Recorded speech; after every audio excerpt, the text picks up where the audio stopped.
نخستین نشست بزرگ عالمان دین در کابل امروز پنجشنبه به حضور چهره‌های سیاسی برگزار شد. شماری از چهره‌های سیاسی به این باور هستند که به حضور نمایندگان مردم نشست عالمان دین نمیتواند که راه را برای شناخته شدن امارت اسلامی در جامعه جهانی باز کند.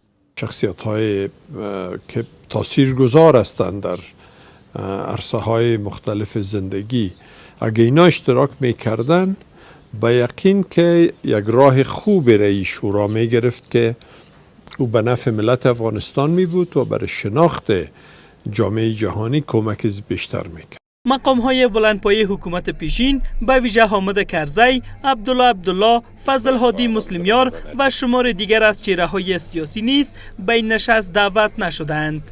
این مجلس یک مجلس طالبان است.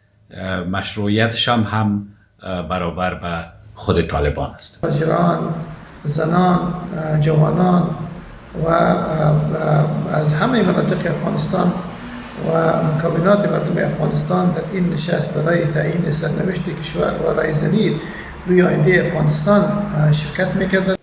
در همین حال این پرسش به میان می آید که این نشست تا چی اندازه از مردم افغانستان نمایندگی خواهد کرد. متاسفانه این نشست یک نشست فراگیر و جامع از علمای افغانستان نیست.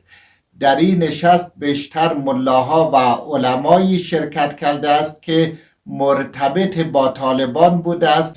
در نشست عالمان دین در پایتخت 3500 تن دعوت شدند و گفته می شود که این نشست برای 3 روز ادامه خواهد داشت و درباره مسائل گوناگون از جمله نظام اسلامی، استقلال و وحدت ملی، مسائل اقتصادی و اجتماعی گفتگو خواهد شد.